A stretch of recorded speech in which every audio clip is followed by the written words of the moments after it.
Bonjour frère Pierre, Bonjour frère.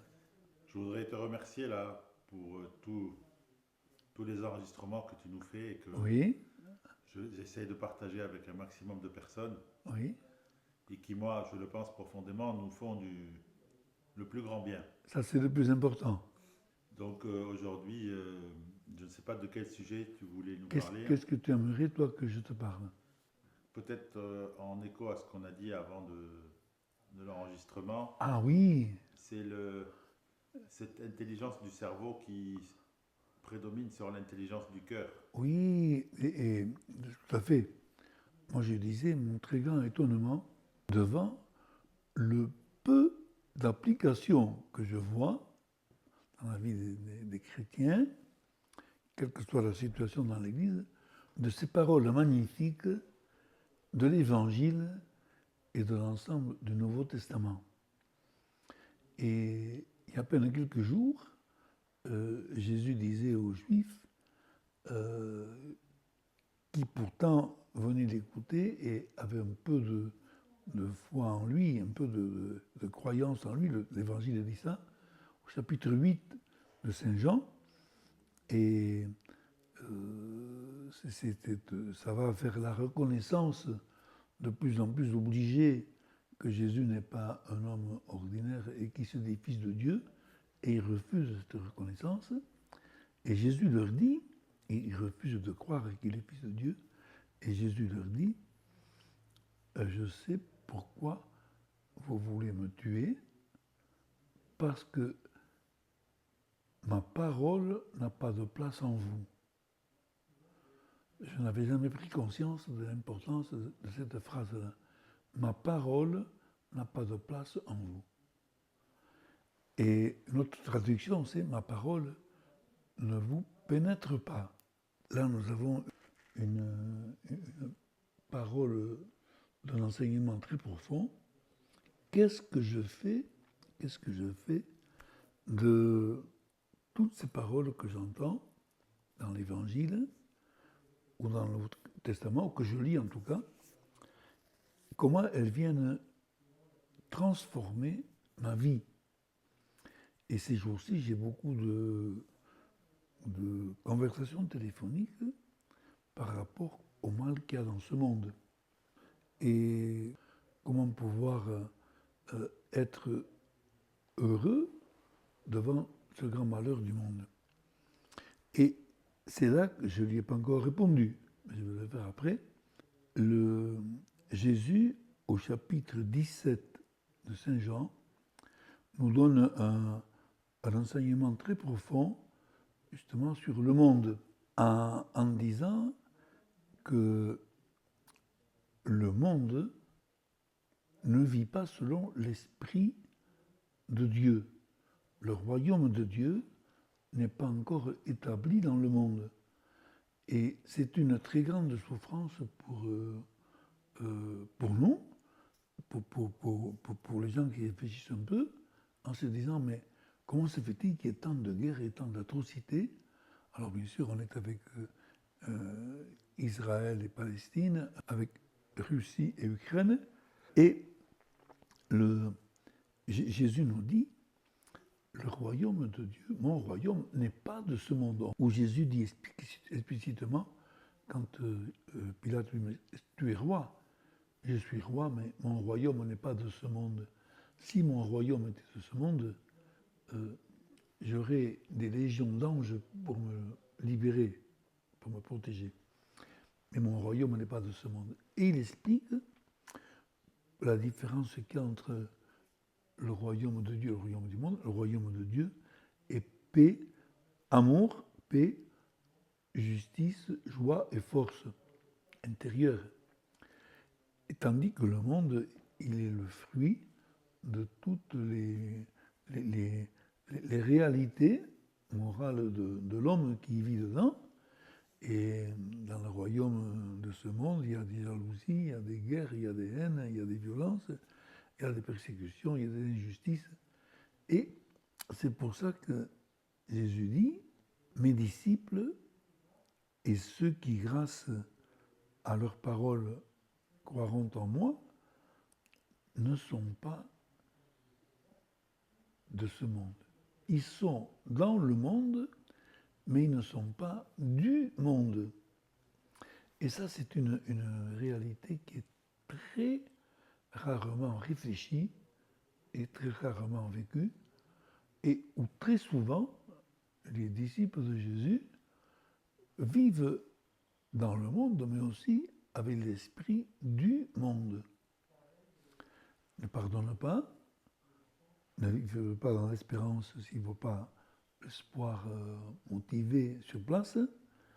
Ils n'ont pas cette joie intérieure, ils n'ont pas cet amour inconditionnel et total. Et Jésus dit, je te prie pour mes apôtres et ceux qui, grâce à la parole, contre moi, afin qu'ils vivent dans le monde selon l'esprit du royaume. Et je ne te demande pas, Père, de les enlever du monde. Je te demande de les protéger du mauvais. Avec un grand thème. Protéger de l'adversaire. Et à propos toujours du monde, il a une parole qui, pour moi, c'est le grand message que j'avais laissé ce matin, à toi d'abord et à ceux qui vont l'écouter avec toi. Une phrase qui m'est revenue tous ces jours derniers avec ceux que nous vivons et avec les gens que je rencontrais. Quand Jésus dit « Vous êtes le sel de la terre, si le sel perd sa saveur, il n'est plus bon à rien. » Le sel, c'est ce qui donne du goût à l'aliment. Et il ajoute « Vous êtes la lumière du monde. » Qu'en voyant que votre lumière brille dans ce monde, qu'en voyant vos œuvres, les gens puissent rendre gloire à Dieu.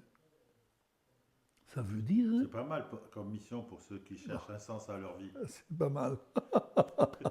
D'être la lumière du monde. Oh là là. Et alors, ce qui est encore pas mal du tout. Après, le chemin pour y arriver est peut-être un peu compliqué, mais en même temps, il est impératif. Mais il est impératif. Parce que ce qui est pas mal du tout, c'est que ce n'est pas du self. Ce n'est pas à choisir. Oui. Je ne peux pas choisir ceci et cela. C'est le menu. Le menu, si je ne prends pas ce menu-là, je peux. Mais je ne suis plus disciple de Jésus. Et un petit peu en parallèle à ce qu'on a dit par rapport à l'intelligence du cerveau, à l'intelligence du cœur, oui. Peut-être que ce qui nous empêche de nous brancher sur cette perspective, qui est un ensemble, comme tu dis, qui est un menu, oui. Apprendre ou à laisser, oui. C'est parce qu'on est tout le temps branché par le cerveau. Et on connaît pas on a peur de réfléchir avec son cœur. C'est ça. Ça, c'est la définition de l'ego. On est dans l'ego et il n'y a plus de place dans mon ego pour la présence de Jésus. On a peur que de réfléchir avec le cœur nous affaiblisse. C'est ça. Alors que la joie, elle est au bout de ça. Et c'est ça. Et il n'y a pas de place pour Jésus, là. Pas de place pour Jésus. Et si on laisse la place à Jésus, avec Jésus, c'est extraordinaire, là, tu comprends que cette lumière qu'il te donne te permet de pardonner quand c'est impardonnable et d'espérer contre tout signe d'espoir. Et ça, c'est ce plus qui montre aux autres que Dieu est avec toi. C'est pour ça que Jésus dit, en voyant vos œuvres, en vous voyant, ils pourront rendre gloire à Dieu. Et c'est pour ça que je reviens à l'histoire du cerveau. Un cerveau ne peut pas concevoir ces choses-là. Bien sûr. Parce qu'il est rationnel, il lui faut la preuve, il lui faut la démonstration. C'est ça. Il ne compte que sur lui-même. C'est ça. Et les gens qui s'expriment uniquement par leur cerveau, ils ne peuvent pas sentir la présence du Christ en eux, ils ne peuvent pas les pénétrer. C'est ça. Parce qu'il n'est pas dans le cerveau, il est dans le cœur. C'est ça. Et s'ils n'y vont pas, ils ne vont pas le trouver. C'est ça. Tout à fait ça. Tout à fait ça. Et c'est cet appel qui nous est renouvelé ce matin. Et c'est merveilleux. Parce qu'au bout de ça, la différence qu'il y a entre les deux attitudes, le cerveau te laisse triste, le cœur te remplit de joie Oui. et d'amour. J'ai l'impression que le cerveau te donne une forme de certitude et de force Oui, illusoire et tu es oui, triste. oui, Et le cœur te donne l'impression que tu es fragile et ouvert à tous les vents et oui, tu es heureux. oui, oui. C'est le discernement spirituel qui te permet d'évangéliser ton cerveau. Et c'est un peu quand on pense comme ça, avec le cœur, qu'on peut comprendre des phrases comme la force est dans la faiblesse. C'est ça, Le cerveau ne peut pas le comprendre, ça. bien sûr, bien Comment un sûr. opposé peut être... Bien sûr, bien sûr, bien sûr. Parce que ça, c'est avec Saint Paul, cette phrase que tu viens de dire, hein, c'est quand Saint Paul dit que, comme il a eu beaucoup de révélations, pour ne pas sombrer dans l'orgueil, il a reçu des difficultés et il a demandé à Jésus de l'en délivrer. Et Jésus lui répond, ma grâce te suffit, parce que c'est dans la faiblesse que ma force peut s'exprimer. Là, on y est en plein. On y est en plein. Et c'est pour nous un grand bonheur. Et en même temps, c'est, je crois, la méthode de catéchèse la plus extraordinaire, parce qu'il n'y a pas de meilleure méthode que de montrer par ce que je suis cette présence du Seigneur. La fameuse prière que je rappelle de temps en temps, Seigneur Jésus, fais qu'en me voyant, les autres aient envie de t'aimer. C'est pas si mal, hein? C'est pas si mal. Seigneur Jésus, fais qu'en me voyant, les autres aient envie de t'aimer. Et Jésus dit même, au chapitre 15 toujours de Saint Jean, mais dans un autre verset, il dit, celui qui demeure en moi et en qui je demeure portera beaucoup de fruits. Mais ces fruits, c'est justement foi, paix, force, amour et joie. Et là, on est très appelé à ça. Et peu importe les difficultés du chemin, puisque le Seigneur marche avec nous. Mais ce qui n'importe pas, c'est le fait d'être branché ou non. Ça, c'est très important. Très important. Ce n'est que si je suis branché sur Jésus, c'est pas pour rien qu'il nous donne la parabole de la vigne. Hein. Il est le cep, on est les sarments. La différence, c'est que le sarment de la vigne, il est vouloir ou pas vouloir branché. Nous, il faut qu'on veuille l'être branché. Mais si on l'est, voilà, c'est là qu'on est dans personnellement dans une joie intérieure très forte. Et pour les autres, un grand témoignage. On va vivre, nous, la cérémonie de Rameau demain. Et la résurrection de Lazare, vous le faites samedi.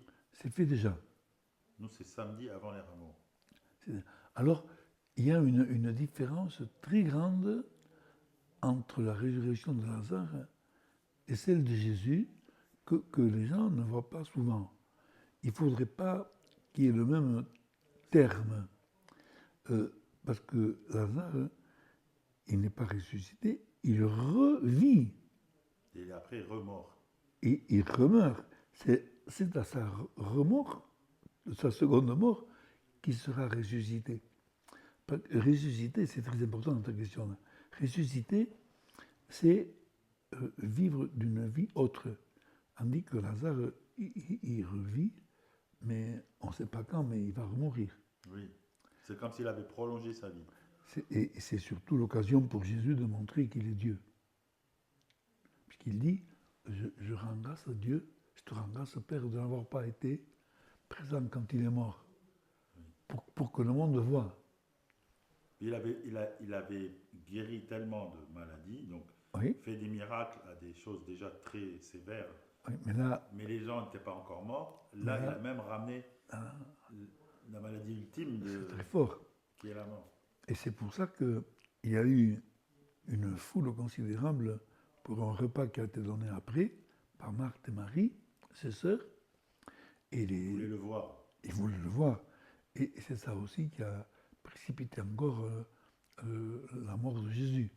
Ils sont, les Juifs se disaient, mais il va nous enlever tous nos disciples. Et il va être reconnu comme ceux qui ne voulaient pas qu'il soit reconnu. Parce que, on en reparlera avant Pâques. Parce qu'eux ne l'ont pas reconnu, parce qu'ils ont réfléchi avec leur cerveau et pas avec... C'est ça, c'est la conclusion d'aujourd'hui.